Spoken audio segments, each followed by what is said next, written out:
UP के आगरा में 5 साल की बच्ची से दुष्कर्म हत्या के मामले में कोर्ट ने 2 दोषियों को फांसी की सजा सुनाई है।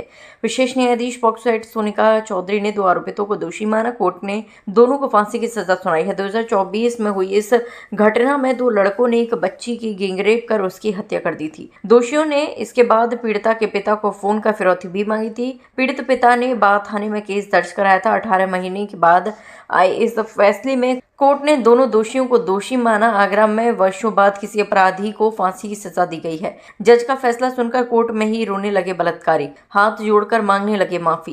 कोर्ट के बाहर वकीलों और वादियों की भीड़ को देखते हुए अदालत की सुरक्षा काफी बढ़ा दी गई थी। दोषियों ने 2024 में नाबालिग बच्ची के साथ वहशीपन की हद कर दी थी, जिसके बाद कोर्ट ने इस दुर्लभ से दुर्लभतम अपराध मानते हुए दोषियों को फांसी की सजा सुनाई। अपना परिचय दीजिए। मैं समाजप्री एडीजीसी क्राइम एडीजी 27 में हूँ।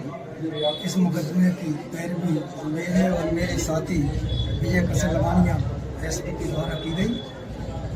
ये मुकदमे की घटना 18/3/2024 की है।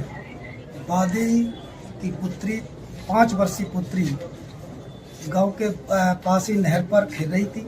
वहाँ से अभियुक्त पर अमित और निखिल के द्वारा उसको मोटरसाइकिल पर ले जाया गया, बेला फुसला करके। उसके बाद उसके साथ जघन्य बलात्कार किया, नेचुरल किया, अननेचुरल भी किया। तमाम शरीर पर चोटें पहुंचाई गई और उसके बाद उसकी निर्मम हत्या की गई। इसके 18/3/2024 की घटना के बाद 19/3/24 को अभियुक्त द्वारा इसी वादी मुकदमा को फोन करके 6 लाख की फिरौती भी मांगी गई। उन्हीं मोबाइल के डिटेल पर अभियुक्तगढ़ की 20/3/2024 को गिरफ्तारी हुई और अभियुक्तगढ़ की निशानदेही पर ही पीड़िता का शव जो है बरामद किया गया। उसके बाद कार्रवाई हुई, विवेचना की गई मुकदमे की। विवेचना के दौरान यहाँ माननीय न्यायालय में बहुत लगभग 20-25 दिन में ही चार्जशीट अंतर्गत धारा 363, 364 ए, 302, 201, 376 DB IPC 5M/6 और 5G/6 पोस्को अधिनियम में चार्जशीट सबमिट की गई। चार्जशीट सबमिट होने के तुरंत ही बाद माननीय न्यायालय में मुकदमा उपरोक्त का क्या सजा सुनाई गई है? क्या सजा सुनाई गई? अब वो विचारण हुआ। विचारण के दौरान पूरा 18 गवाह अभियोजन की तरफ से प्रस्तुत किए गए।